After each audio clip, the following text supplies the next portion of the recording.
Նիկոլի խոստացած ապագան եկավ իր ամբողջ հմայքով։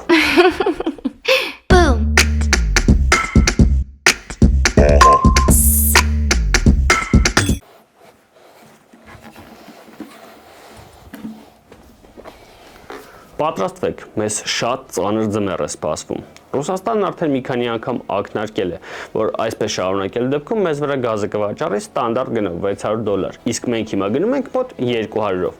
Սա էլ հեչ, կառավարությունն ափալ-թափալ բարձրացրեց ակցիզային դրույքաչափը, այսինքն թանկանալու են ծխախոտը, ալկոհոլն ու վառելիքը, իսկ երբ թանկանում է վառելիքը, խոսքը դիզվառելիքի մասին է, թանկանում է բառացիորեն ամեն ինչ։ Ինչի՞ սա տեղի ունեցավ։ Դե քանի որ աշխատավարձ ու թոշակ բաժանելու համար պետք է նոր արտաքին պարտք վերցնել։ Հայաստանի ոչ մի կառավարության օրոք ի դեպ չի եղել նման բան, որ թոշակ տալու համար արտաքին պարտք վերցնեն։ Այդ ոնց որ վարկ վերցնես լևի գնալու համար։ Ու հենց այդ պատճառով արտաքին պարտքը 8 տարում հասել է այն սահմանաչափին, ինչ այս 30 տարիների ընթացքում։ Փաշինյանը սիրում է անդադ կրկնել 30 տարի քանդել ու թալանել են երկիրը, ու եթե նրա խոսքերն ընդունենք որպես ճշմարտություն, ապա նա իր նախորդներին գերազանցեց մի քանի անգամ 30 տարվա արածը կրկնելով ընդամենը 8 տարում։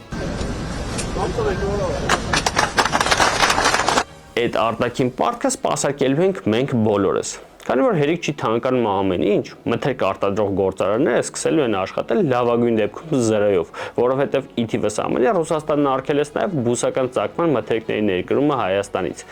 Իսկ մեր Եվրոպա ձգտող խելոքը եսին ոնց կարողացել էր ընդամենը 8 տարում Ռուսաստանից այն աստիճանի կախվածության մեջ ընկնել, որ ցանկացած քայլ դառնում է ճակատագրական։ Մինչև Նիկոլի իշխանության գալը արտահանման ծավալը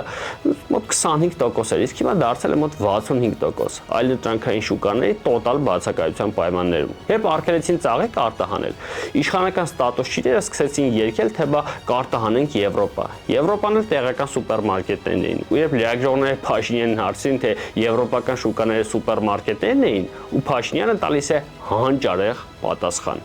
Բազմաթիվ հայրենակիցներ ուրախ են, որ էժան ծաղիկը էժանացել է։ Ընդհանրապես, էժան բառն էս մարդու մոտ աֆրոդոզիակի էֆեկտ է ունենում։ Մի խոսքով,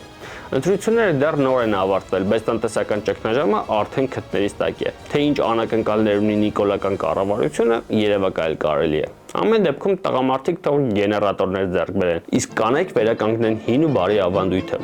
զակատ արեք։